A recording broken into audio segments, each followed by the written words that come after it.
Obrigado. Boa tarde, pessoal. Todos guerreiros, guerreiras, né? Boa tarde ao pessoal da internet, que está aí no YouTube da Central, a nós, né? Já foi um grande evento o dia todo. Então, vamos tentar ser o mais dinâmico possível para que a gente consiga, né, com energia, chegar a bons aprendizados. Então, a Central me pediu para falar desse tema, metabolismo da glicose, estratégias avançadas para um efetivo controle glicêmico. E eles estão lançando, né, um suplemento que está ali fora, voltado para esse fim.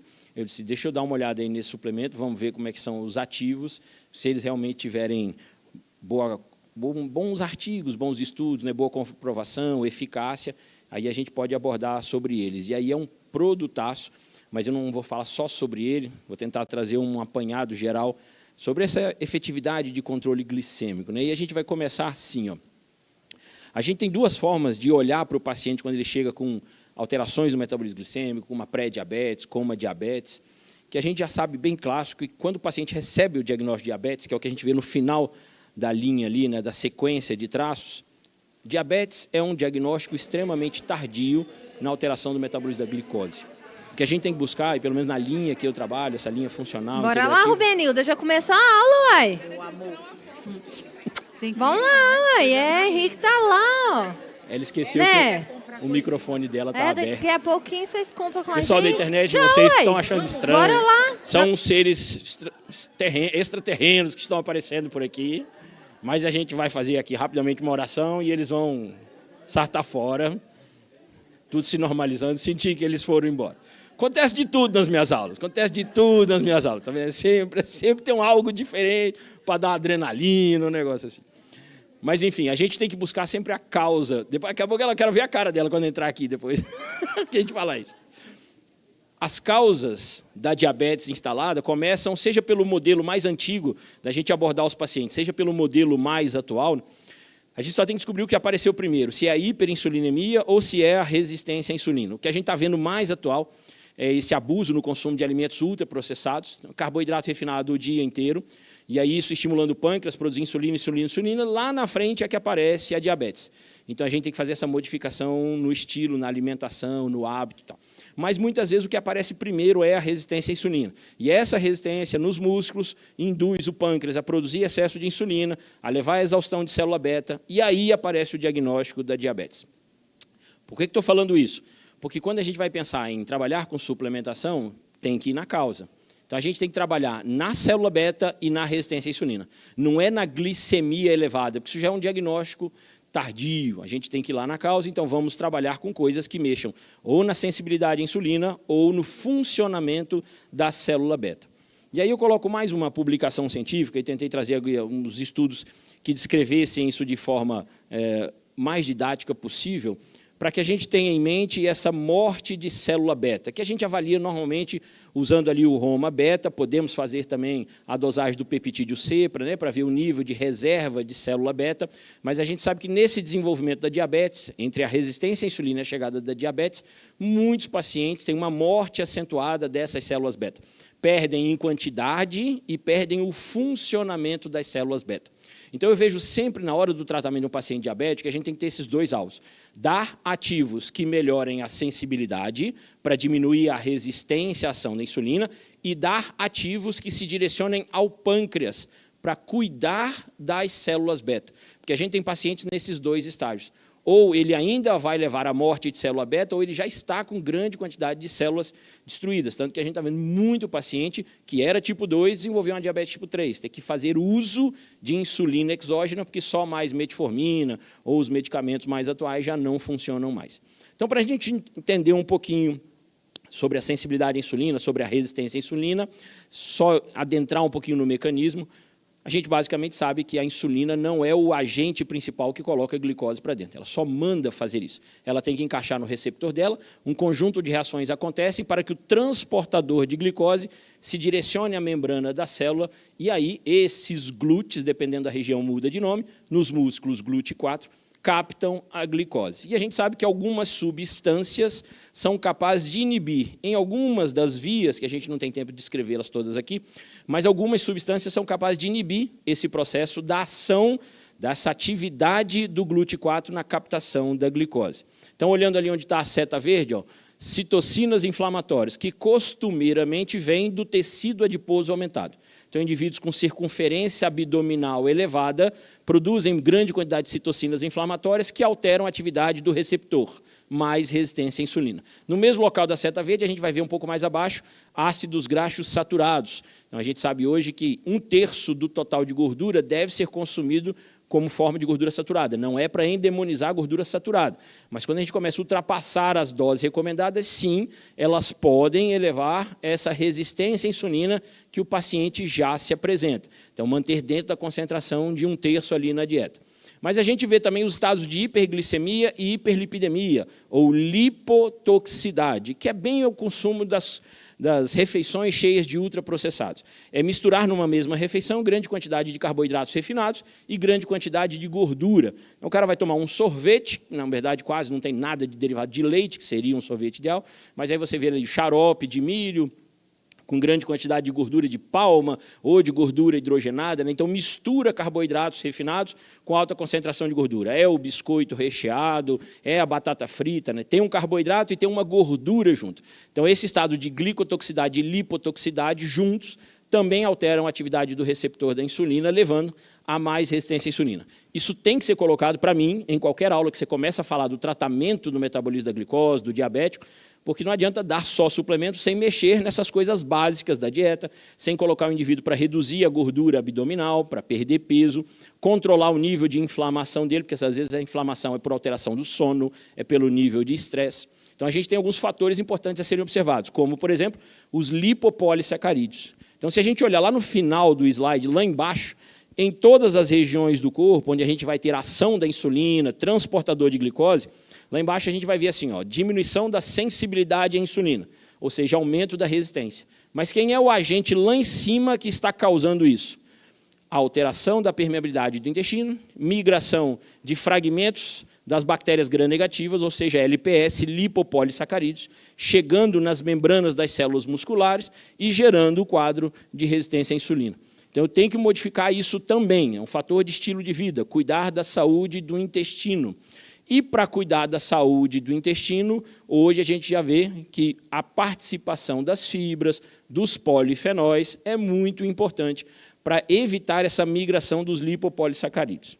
Então, a partir disso, para a gente tentar ser assim, né, o mais direto possível na aula, eu tentei montar esse slide aqui com uma série de publicações, que é o que eu acredito que tem maior eficiência e maior quantidade de comprovação científica de nutrientes, compostos bioativos, que agem diretamente ou na melhora do funcionamento das células beta, ou seja, lá no pâncreas, ou melhoram a sensibilidade à insulina, diminuem a resistência à insulina. Então, uma vez colocado esses nutrientes, e nós vamos passar por eles, e aí a gente vai pensar como é que eu faço isso, por exemplo, com os suplementos que a Central Nutrition tem. Né? Como é que a gente pode fazer essa abordagem? Então, sempre a gente vai voltar naquele slide ali. Aquele determinado nutriente tem ação, tem comprovação? Sim. Então, vamos procurar onde é que a gente encontra isso para a gente ser prático. Como é que eu faço para usar os suplementos da Central Nutrition para tirar o cara da resistência à insulina, para melhorar o funcionamento da célula beta e controlar o metabolismo glicolítico dele? Então, eu disse para vocês, tendo o lançamento aí do Synergy Control, ali a lista de ingredientes e nós vamos passando por eles, tá? Para ver se tem comprovação, se tem eficácia, quais são os ativos que tem ali. Então, começa com as fibras. Fibra da maçã, mas é que a pectina e a inulina, ou seja, 2 fibras solúveis. Então, vamos atrás da ciência, se a ciência comprova, com estudos clínicos, com meta-análises, que é capaz, que essas fibras são capazes de ter essa ação. Primeiro a gente passa nessa região ali, que é o, digamos, o resumo da aula de todos os ativos que são capazes. Tem fibra ali? Tem. Fibra solúvel com ação prebiótica? Tem. Então nós temos comprovações na melhora de funcionamento de célula beta e resistência à insulina. Como é que se dá isso? Então vamos às publicações. Com efeito direto, lá em cima, olhando lá em cima, ó, ingestão oral de pectina. Então pensando especificamente nessa fibra solúvel, que é o carro-chefe do Synergy Control. Por diversos mecanismos descritos aí no slide, a pectina é capaz de diminuir a glicemia, melhorando a sensibilidade. Vou destacar o efeito via GLP-1. Então, os hormônios intestinais, né, PYY, GLP-1, né, o hormônio da cirurgia bariátrica, de todos os medicamentos atuais, os análogos de GLP-1, inibidores de DPP-4, enfim.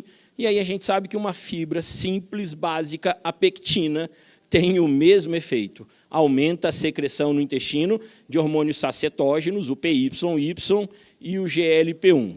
Resultado, funcionamento de célula beta.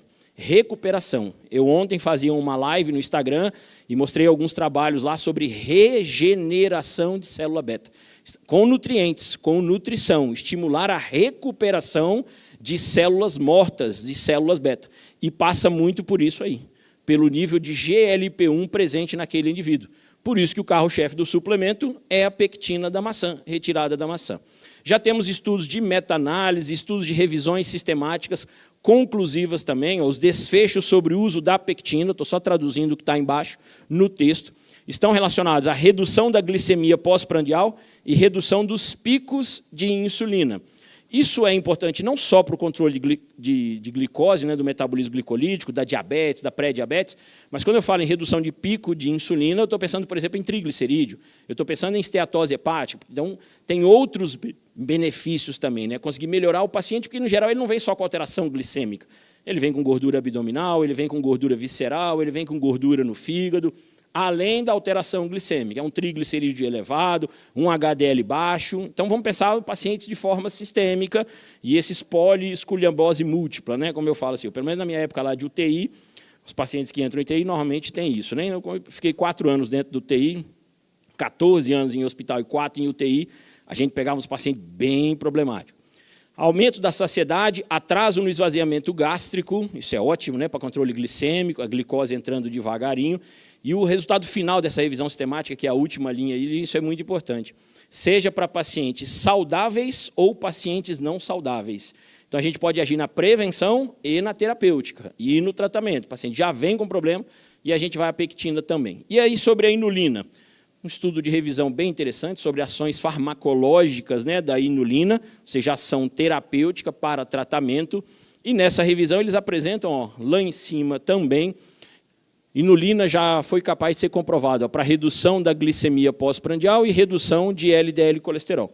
Então, de novo, agregando valor, né? Eu vou fazer o controle glicêmico, mas eu posso pensar que esse suplemento, o Synergy Control, também pode ser utilizado para pacientes que estejam com LDL aumentado. Eu tenho 2 fibras solúveis, você tem efeito intestinal, carreamento de colesterol, carreamento de gordura, né? Fibra solúvel se quela com os ácidos graxos, com as gorduras, e tem o efeito sistêmico, que é via hormonal, né? As fibras estimulam a produção dos hormônios intestinais, tendo ação sistêmica, tendo ação hepática. Nesse caso, é diminuição da síntese hepática de colesterol e melhora da atividade dos receptores de LDL no fígado, onde as estatinas agem muito pouco. Receptor de LDL. LDL tem que ficar pouco na circulação, porque se ela fica muito tempo, ela se oxida facilmente. No meu mestrado, a gente conseguiu observar que em 30 minutos a gente quase quadruplica a taxa de oxidação de LDL. Se a LDL fica por mais de 30 minutos na corrente sanguínea. A gente fez a curva lipêmica de 8 horas no mestrado. O que acontece com a LDL durante 8 horas na circulação após, por exemplo, uma feijoada que a gente comeu hoje, eu aqui e uns pecadores que estão aqui levantando a mão ali, né? Não vou detonar, não. Uma feijoadinha básica, mas tudo era 0 caloria. Aprendi hoje, inclusive, uma definição ótima que vou usar nas aulas, que tinha bananada de sobremesa. Então, a definição da colega foi, o que é bananada? É banana mais nada. Então, super saudável. Tinha um doce de banana, bem caprichado. Bananada é banana mais nada. Portanto, banana saudável, pectina, dá para incluir. Ó. Fibra solúvel. Beleza. Voltamos ao nosso... Eu não sei como é que chama esse negócio, fiquei tentando pensar o nome. Como é o nome desse desenho aí? Eu não sei. Fluxograma, eu fiquei organograma, enfim. É isso aí, esse desenho aí. Está lá o inositol. Deu para ver lá em cima, rosinha. Inositol, tem muita ação. Será que tem inositol aí no Mio Energy? Tem, ou no Synergy, né? Mio Energy, eu juntei Mio inositol com Synergy. Então, é o inositol, na forma de Mio inositol. Tem muita comprovação científica para controle glicêmico, para diabetes. Lembrar, Mio inositol é a mesma coisa que ácido fítico ou fitato, que a gente encontra também, porque como nutricionista a gente tem que estar sempre orientando a parte dietética primeiro, alimentar. Então, para lembrar dos pacientes, que é o fitato, do ácido fítico, graças a Deus eu consigo fazer esse trabalho muito lá na rede social, para desmistificar e acabar o terrorismo nutricional, o pessoal do terrorismo com aveia, por exemplo, que é uma baita fonte de fitato, e o fitato hoje, fitato nada mais é do que mio-inositol, tá? Tem feijão, na aveia, no grão de bico, na fava, na soja, nos cereais de uma forma geral e nas leguminosas. Então está descrito aqui, altas concentrações de mio-inositol são encontrados em várias hortaliças, frutas e grãos, como aveia, feijões, cevada e no leite, tá? Então, mio-inositol também está presente nos alimentos. Claro que se a gente pega um paciente já com alteração glicêmica, a gente tem que concentrar aquilo, então vamos aumentar um pouquinho a dose daquele composto. Mas a gente já tem bons estudos também de revisão sobre os efeitos importantes do mio-inositol. A gente vê por aqui, ó, aumenta a captação de glicose no músculo. O que é isso? Melhorar a sensibilidade à insulina, lá em cima, diminuindo a resistência à insulina, aumentando a sensibilidade à insulina. Aqui embaixo também é importante a diminuição da absorção de glicose no jejum. Então, tem um efeito intestinal, assim como as fibras, e tem um efeito sistêmico diretamente no músculo. Mas vale sempre a gente lembrar os outros efeitos importantes.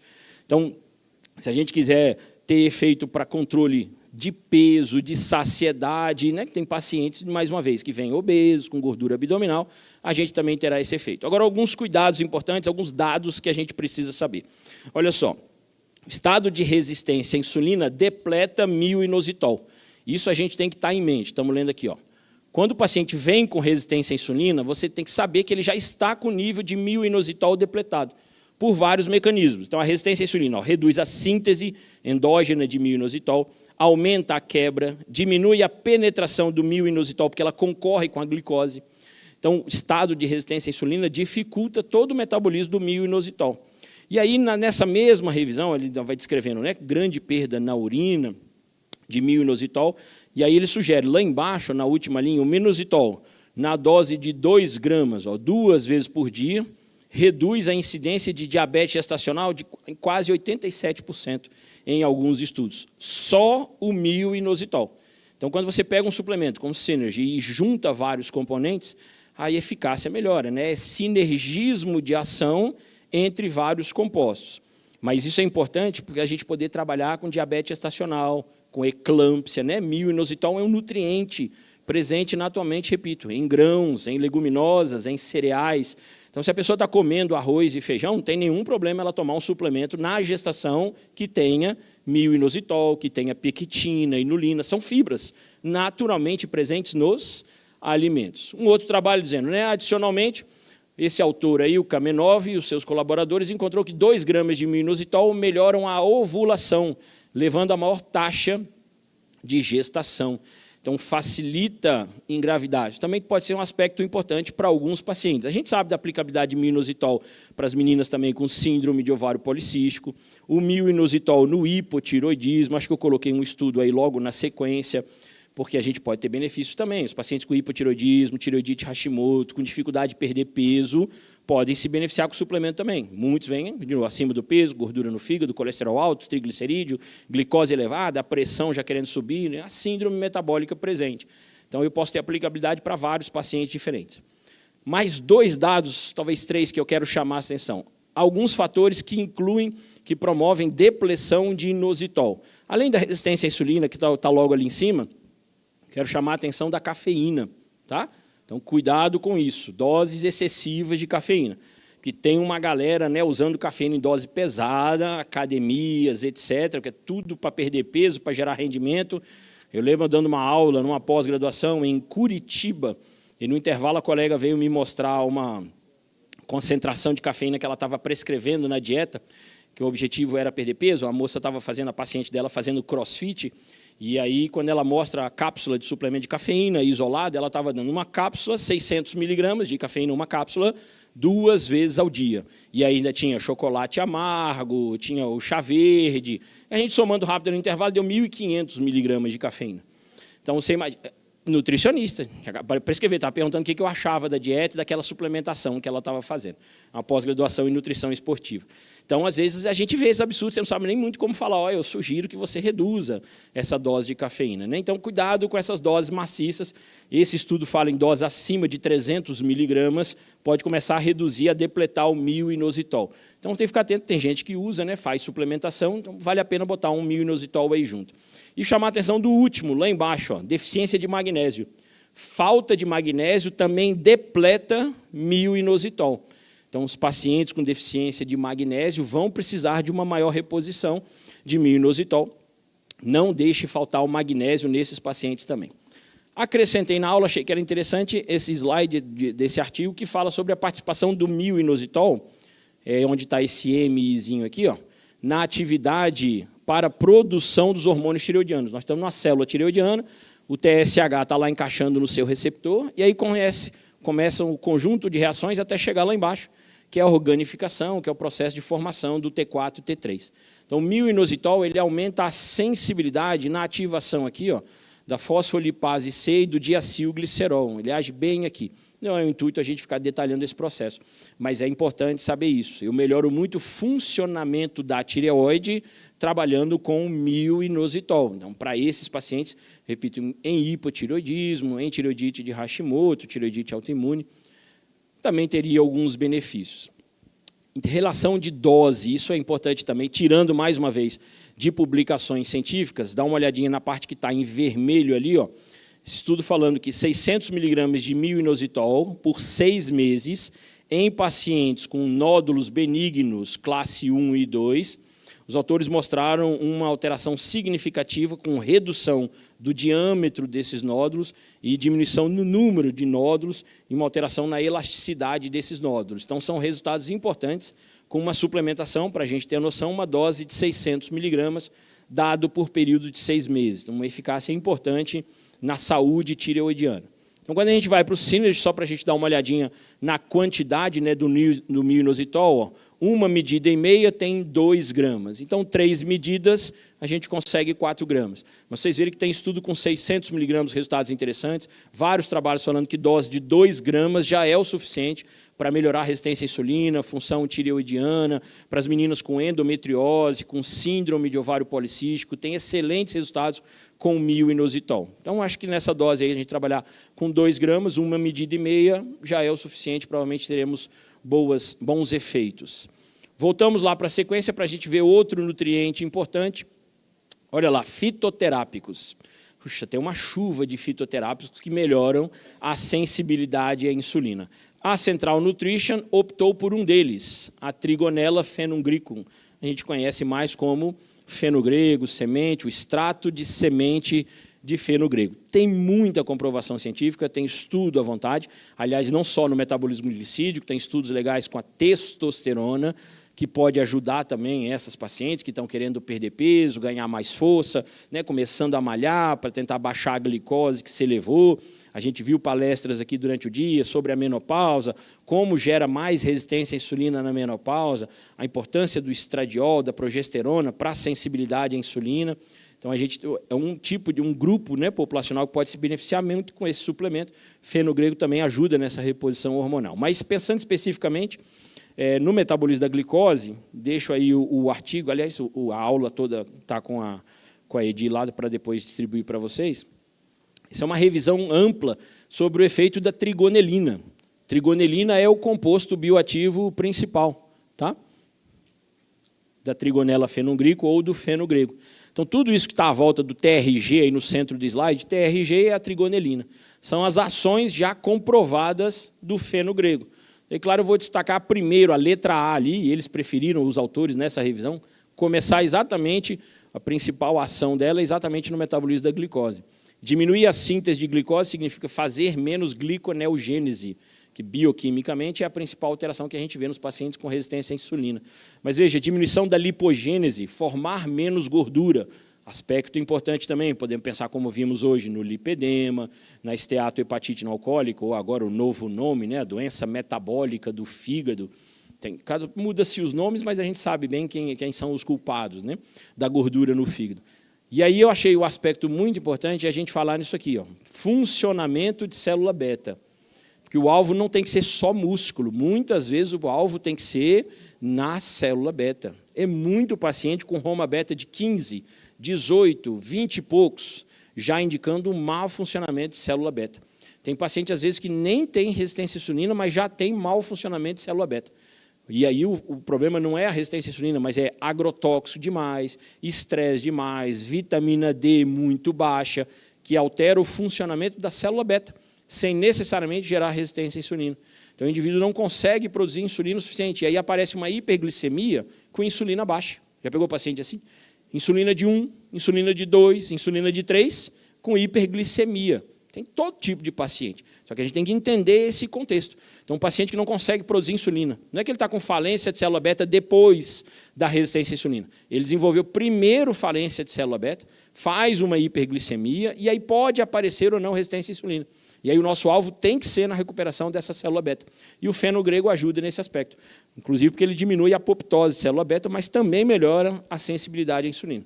Então, parabéns à Central Nutrition por ter pensado no feno grego e colocado ele ali, né? Ele disse que não vai ajudar só nisso, mas com todos esses benefícios ali atrás. Tá? E aí a gente passa para os micronutrientes. Olha quem aparece ali. Bisglicinato de magnésio. Botar magnésio em qualquer suplemento, dificilmente você erra, né? Então, magnésio, aquelas 300 reações, né, que todo mundo fala, então está sempre precisando um pouco de magnésio, sempre um benefício, mas claro que não é todo mundo que está precisando, né? Tem muita gente que come bastante hortaliça, come cacau, mas tem uma boa parte da população com magnésio abaixo de 2, 1,8, 1,7, e a gente tem visto níveis ideais de magnésio aí girando entre 2,1 e 2,4, e aí é um festival de paciente com 1,7, 1,8 de magnésio. Você dá um pouquinho de magnésio, já sente outra disposição, né? Outra energia. O metabolismo glicolítico é todo dependente de magnésio. E a vantagem, quelado, bisglicinato de magnésio, quelado não sofre interferência de nenhum outro micronutriente. E a outra vantagem que é quelado com glicina. Então, já é importância para o sono.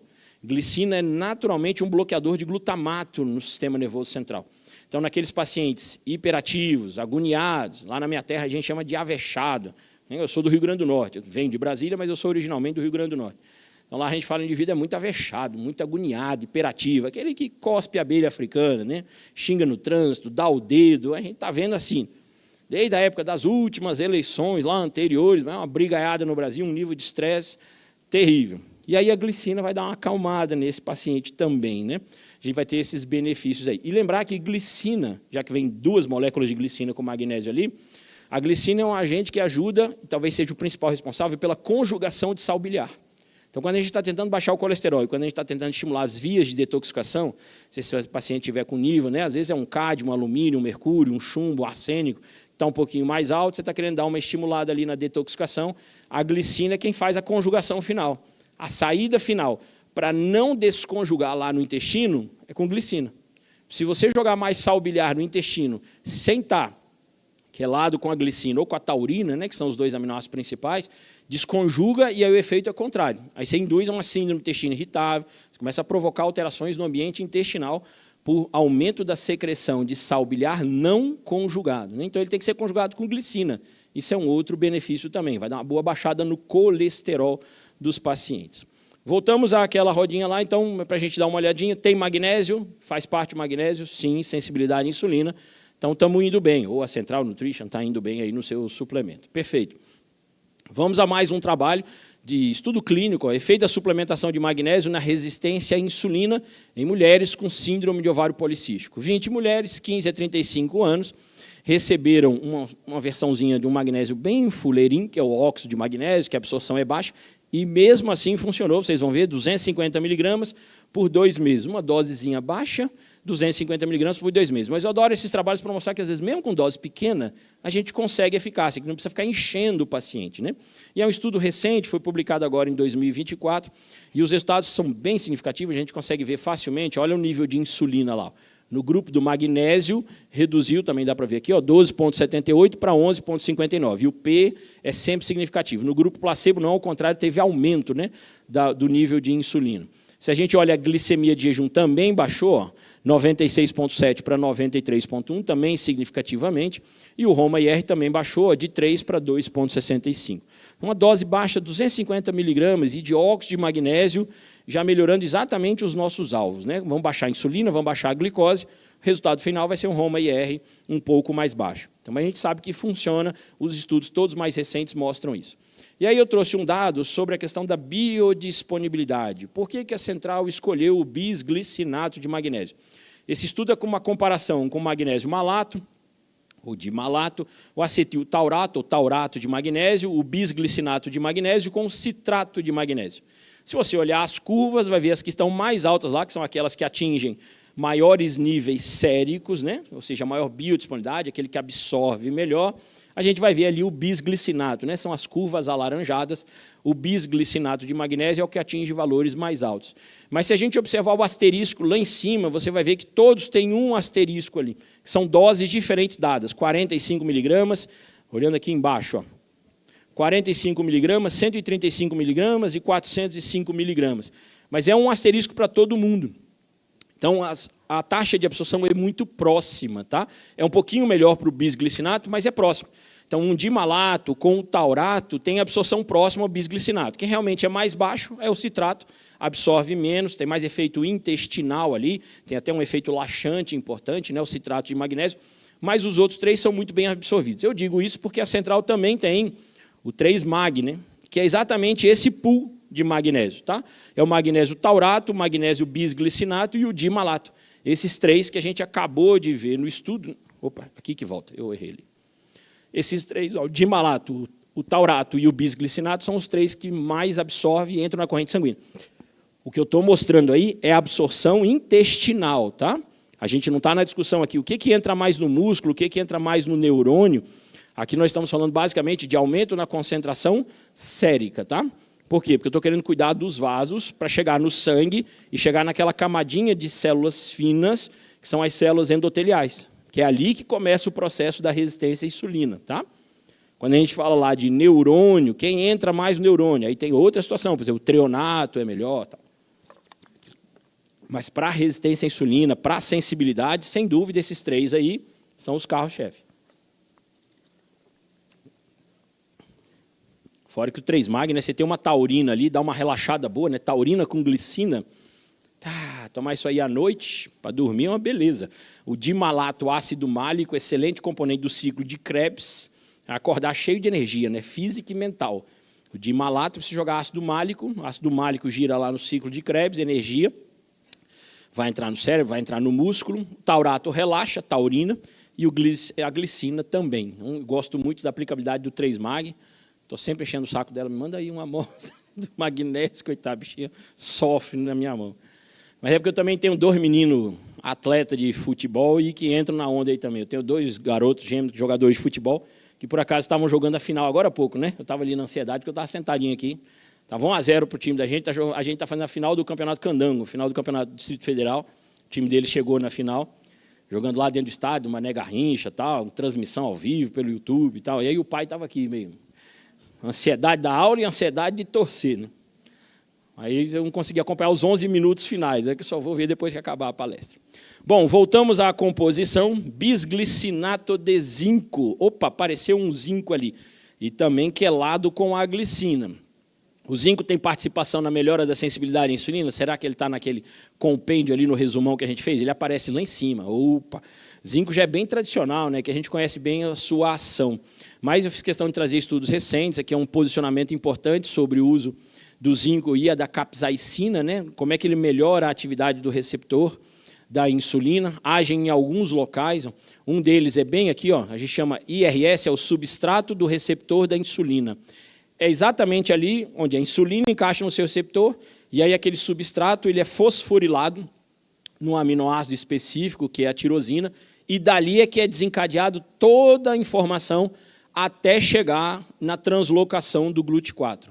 Então, o zinco age exatamente aqui, que é o mesmo local do cromo. Participação conjunta. Essa duplinha vive de mão dada. Cosme e Damião. Para sensibilidade à insulina, zinco e cromo estão sempre juntinhos ali. Aí, de vez em quando, chega o primo, que eu digo que eles são irmãos gêmeos, zinco e cromo, e aí, de vez em quando chega o primo, que é o magnésio. Aí faz esse trio aí para a melhora da sensibilidade à insulina. Mas, claro, a gente vai mostrar alguns estudos, eu gosto sempre desses estudos de intervenção, ou estudos que mostrem com a parte de exames laboratoriais, vocês veem que eu toda hora cito, porque é o que a gente faz isso na prática, avaliar como é que está o nível, só vou suplementar o paciente se eu observar realmente que tem uma deficiência, a gente tem que ter sempre cuidado com minerais, né, overdose de mineral, mas a gente vê estudos também que mostram esses dados, né? Isso aqui é um conjunto de pacientes diabéticos tipo 2, e eles fizeram a avaliação primeiro da concentração de zinco aqui em jejum, ó. O gráfico aqui do lado esquerdo, você vai ver os diabéticos têm um nível menor de zinco quando comparado aos indivíduos sem diabetes. Então, normalmente, diabético tem nível mais baixo de zinco, tem nível mais baixo de magnésio, tem nível mais baixo de cromo, dificilmente a gente vai errar se fizer uma suplementação desses nutrientes. E aí, olhando ali o efeito, né, da suplementação na glicemia, lá, os pacientes e o controle, onde está em vermelho, ó, o primeiro dado lá é a glicemia de jejum e mais embaixo a hemoglobina glicada. Então, você vai ver bem a diferença do grupo controle para o grupo de pacientes, tanto uma glicemia muito mais baixa, como uma hemoglobina glicada bem mais baixa com a suplementação. Aí a gente passa para o outro nutriente. Apareceu vitamina C, o ácido ascórbico. Será que a gente tem participação também do ácido ascórbico? Olha que interessante esse trabalho. Suplementação de 1 grama de vitamina C para redução da hemoglobina glicada. Eu fiz questão de fazer esse trabalho, porque eu acho que ele é o segundo publicado na literatura que conseguiu comprovar a ação da vitamina C com ação antiglicante. Para mim, é a maior substância com ação antiglicante que existe. Ontem eu fiz uma mini aula assim, de atualização lá para meus alunos do curso de exame, de 3 minutos, só com 6 estudos científicos, todos com vitamina C, na dose entre 500 miligramas até 2 gramas. Mais do que 1.000 miligramas a gente não absorve e aumenta o risco de oxalato. Eu mostrei isso também lá nos estudos. É porque a coisa extra é que a gente não tem tempo aqui, mas estou só falando para vocês ficar atento a isso. Não dê doses superiores a 1.000 miligramas de vitamina C. Tá? No máximo, um fracionamento de 1.000, 2 vezes ao dia. Tá? Mas tem resultados bons com 1 grama, com 500 miligramas. Então, ali também dá para observar o antes e o depois. Eles só separaram a categoria, são jovens, adolescentes, que é aquele normal college age, e garotos de meia idade, jovens, digamos assim. Né? Então, antes e depois da suplementação, olha a redução da proteína glicada, hemoglobina glicada, né? 8,57 para 3,38, 1 grama de vitamina C, são efeitos impressionantes, né? Um efeito muito eficaz e dá muito resultado. A maioria dos estudos são assim, 3 meses, 4 meses de suplementação. E na outra faixa etária, a mesma coisa, de 15 baixou para 7,8, redução de 50% no nível de hemoglobina glicada, apenas usando 1 grama de vitamina C. Então, a vitamina C não tem uma ação direta nem no funcionamento de célula beta, nem na resistência à insulina. Mas a adição da vitamina C é para reduzir a hemoglobina glicada. Então, achei interessante isso, colocar a vitamina C ali. Tá? E a gente pode orientar, de repente, o paciente fazer uso, né, também na alimentação de alimentos, fontes mais ricos em vitamina C, caso tenha uma hemoglobina glicada elevada. O Synergy Control, por enquanto, é só esse sabor, canela e cacau. Sim, né? Tá. Só para a gente ver no que pode associar. Né? Eu recebi esse lá de canela e cacau, por isso que eu estou perguntando. Aí aparece o cromo, tradicionalíssimo, acho que não podia faltar mesmo colocar cromo, picolinato de cromo. Ele aparece lá dentro da nossa revisão, com certeza, está ali em azul, aqui para o lado direito. Então, a gente já tem, isso é bem antigo, né? Nos mecanismos de translocação do GLUT4, o cromo, que está em pretinho ali no slide, ó, ele age em diferentes frentes, em vários processos, para melhorar a translocação do GLUT4. Só que eu achei interessante, esse trabalho também foi publicado esse ano, traz uma nova abordagem sobre o cromo, que é a ação antioxidante do cromo. O cromo inibindo as espécies reativas de oxigênio, o estresse oxidativo induzido pelo excesso de ferro. E aí, na descrição do trabalho, os autores citam muito o problema da ferritina. Ferritina elevada como marcador do processo inflamatório, mas que indica para a gente que há sobrecarga de ferro naquele corpo. Então, se a gente tem uma ferritina de 400, 500, você sabe que aquele paciente está com sobra de ferro. Ferro faz muita reação de Fenton, Haber-Weiss, reage com oxigênio, aumenta a produção de radicais livres, e um dos fatores que leva à resistência à insulina e ao bloqueio, né, dessa translocação do GLUT4, e aí a glicemia aqui, ó, vai aumentar, é as espécies reativas de oxigênio em excesso. E aí eles trazem isso de forma muito interessante, para a gente ter esses dois cuidados. Primeiro, ao avaliar paciente com resistência à insulina, a dose a ferritina. dose a ferritina, nesse caso o ferro sérico, talvez seja o único caso onde dosar ferro sérico tem alguma validade científica. Tá? Ferro sérico só atrapalha quando a gente quer fazer avaliação de anemia, inflamação, mas nesse caso ele é importante, porque ferro sérico é um indicador para a gente de que há muita, quando ele está elevado, claro, lá 150, 180, 200, porque há sobra de ferro livre no sangue, e aí o nível de estresse oxidativo é alto. Se você não tiver um marcador de estresse oxidativo à mão, fácil, né, normalmente a gente dosa o MDA, malonodialdeído, mas a maioria dos planos de saúde às vezes não pagam, fica caro, lá em Brasília está entre 300 e 350 para pagar. Então, diferente, me permito discordar da opinião do doutor, do exame que ele falou que 350 é um preço bastante acessível, acho que cada um tem uma realidade, e nas que eu mexo, 350 não é acessível para fazer um exame só, então os pacientes às vezes reclamam, e aí eu tento fazer o máximo possível, a minha nutrição que seja acessível mesmo, de verdade, para todos, né? Então, por isso que às vezes a gente pega um suplemento que tenha vários ativos juntos, né, para ser uma tacada só, porque aquilo ali vai dar resultado. Então, esse ferro sérico, quando tiver assim, maior que 200, você já sabe que está com estresse oxidativo. Está oxidando a LDL, porque esse ferro está livre na corrente sanguínea. Se ainda tiver ferritina elevada, essa ferritina que na mulher passa de 200, no homem passa de 300, com certeza está alterando o metabolismo da insulina. E aí o cromo é um agente antioxidante, nesse caso. Mas trabalho com os outros antioxidantes naturais também. Se estiver falando de membrana, por exemplo, é vitamina E, né, que mais protege os fosfolipídios na membrana. Professor, por que você está falando de membrana? Porque o receptor da insulina está na membrana. Então, a gente vai precisar aumentar as fontes de vitamina E.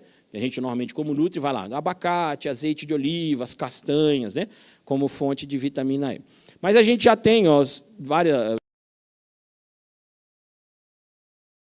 para falar sobre a suplementação de cromo, aquele losanguinho lá embaixo, ó, preto, mais para o lado esquerdo da linha central, que é a favor do cromo, confirma que o resultado final dessa meta-análise é que o cromo tem sim eficácia na melhora da sensibilidade à insulina e para diminuir resistência à insulina.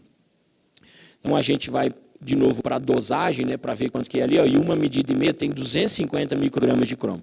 Excelente dose, é na forma de picolinato de cromo. Se você dobrar, né, em vez de 1,5 medida, fizer 3 medidas ao dia, ó, você vai ter 500 microgramas de cromo. É dose espetacular, eu diria, basta 1,5 medida. Interessante para se trabalhar com.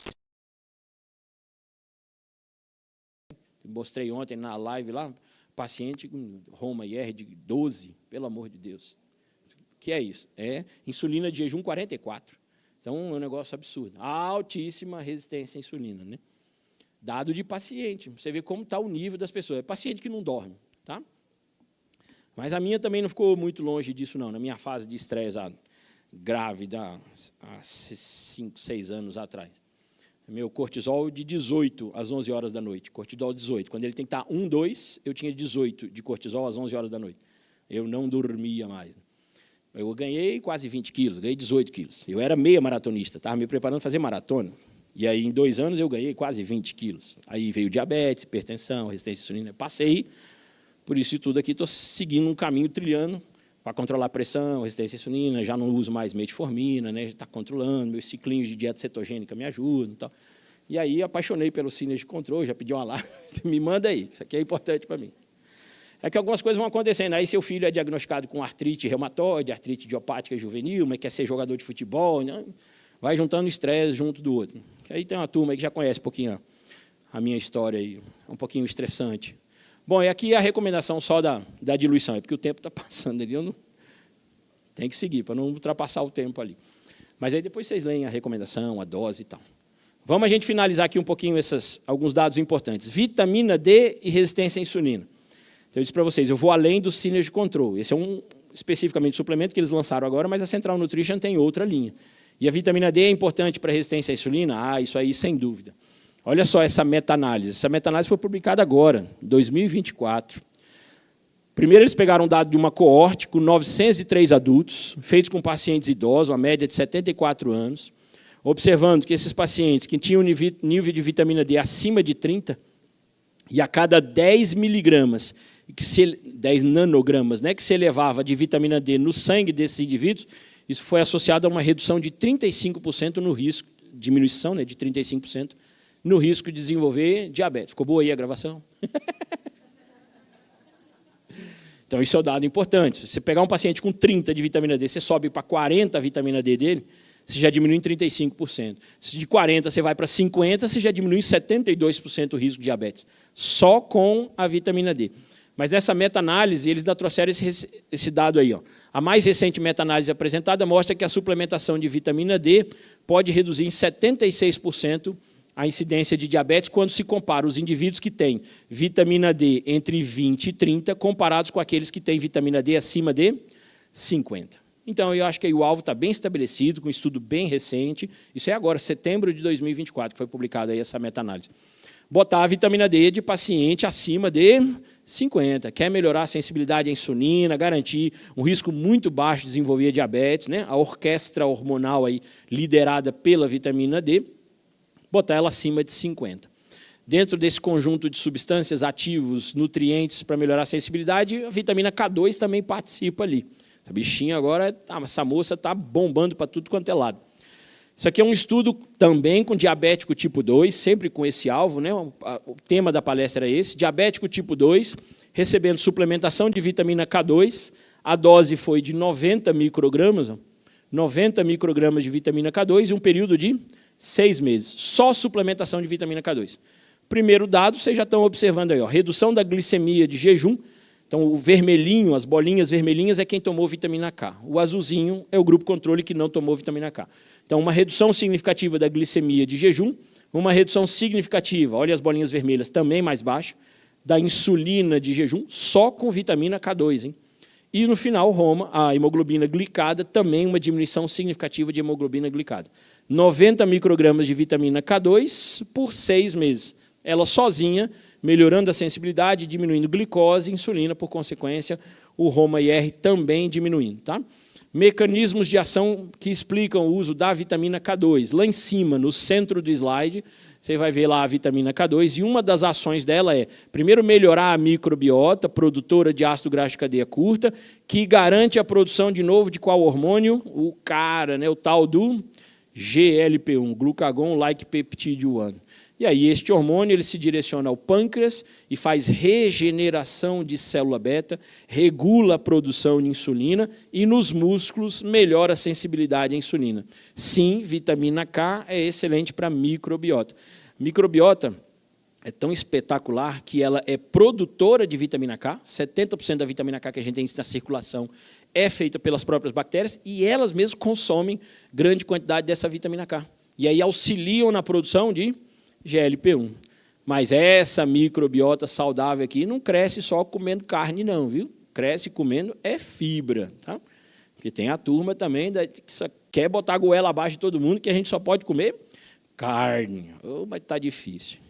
E aí, a Central tem o Restaure, que em 4 gotinhas você consegue 8.000 unidades de vitamina D, com 100 microgramas de K2. A gente acabou de ver um estudo que conseguiu toda essa melhora de redução da glicemia, redução da insulina, com 90 microgramas. É exatamente essa dose aí que a gente vai precisar, com 4 gotinhas. E ainda tem de quebra ali uma vitamina E e vitamina A, não é isso? Para estimular o sistema imune? É isso. Quando a gente fala sistema imune, eu vou até me corrigir. É modular o sistema imune. Resposta TH1 e TH2. Porque tem hora que a gente quer aumentar uma e diminuir a outra, né? Então, a vitamina E é um imunoestimulante para combater a infecção. A vitamina D é excelente para aumentar a atividade fagocítica de macrófago. Beleza, combater a infecção. Mas, em compensação, a vitamina K é uma imunomoduladora porque ela aumenta Treg, são as células T reguladoras para evitar a resposta autoimune. Por isso que é modulação mesmo do sistema imune. Você estimula o sistema imune, a resposta TH1 para combater a infecção, mas você não ele estimula a resposta TH2 para não ter doença autoimune. Por isso que essa associação de vitamina D com vitamina K2 com a vitamina A é espetacular. Fora de quebra que tem muito paciente anêmico também, que é anemia por deficiência de vitamina A. Isso é bastante prevalente na nossa população. Gente que não tem falta de ferro, mas tem falta de vitamina A. Tá? Vamos terminando. Ômega 3. Opa, ômega 3 para melhorar a sensibilidade à insulina, perfeitamente. Já temos bons trabalhos também de revisão que mostram isso para a gente. Ó. Ação regulatória dos ômega 3 nas células beta e na sensibilidade à insulina nos tecidos. Eu estou só lendo aqui o título, tá? Estou aqui, ó. Eu disse para vocês, vou tentar dentro da palestra falar tanto coisa que melhora o pâncreas como melhora os músculos na sensibilidade. Não adianta mexer só na resistência à insulina. Tem que salvar o pâncreas desse povo dos ultraprocessados, do estresse, da acroleína, da acrilamida, né? Que é fast food para todo lado. Tem a turma agora que tem que tomar Coca Zero todo dia, porque não faz mal, que tudo é restrição de caloria. E aí vem corante caramelo número 4, vem fosfato em excesso. E ninguém quer falar do pâncreas que sofre com todas essas tranqueiras. Mas eu falo lá e eu desço a lenha na rede social. Gosto das brigas. Se tiver uma ciência envolvida, eu caio dentro. Bora, que a gente, se é para discutir ciência, vambora. Você quer defender, não pode falar marca, né? Ah, não, aqui pode, que aqui não é rede social, não. É que eu já perdi a minha rede social, tive que brigar com a Meta, porque eu falei nome de produto, né? Fui falar nome da Coca numa live, e aí eu recebi um corte do Instagram, recebi a mensagem mesmo. Eu ia perder o Instagram porque eu havia falado o nome da empresa, não sei o quê. Veio o termo todo lá em inglês. Tal. Ixi, Maria, não pode falar nome mais da empresa. De empresa nenhuma. Tal. E acho que eles detectam, por algum motivo, as palavras que você usa lá, sei lá como, que estou falando mal, né? Detonando a Coca-Cola. Mas, enfim, voltemos. Só para a gente dar uma passadinha aqui, ó. Ácido graxo ômega 3, ação hepática, para melhorar a sensibilidade à insulina e diminuir a esteatose hepática. Lá no tecido adiposo também, melhorando a taxa de lipólise, por exemplo. Claro, eu quero melhorar as células beta, né? Tratar a disfunção de célula beta para voltar a produzir insulina. E, óbvio, nos músculos, melhorar a sensibilidade à insulina. Mas sempre foco, isso aqui não pode esquecer, hein? Não adianta ficar tomando síndrome de controle, ômega 3, vitamina D, restaure, tananã, se continuar com os mesmos hábitos alimentares cheios de ultraprocessados. Então, uma revisão também atual, trouxe para a gente aqui, é agora de 2024 também. Olha lá para o ladinho direito do slide, essa parte verde aqui, ó, são os mecanismos de ação do ômega 3 com ação antidiabetogênica. Mas o que eu quero que fique de mensagem é dose.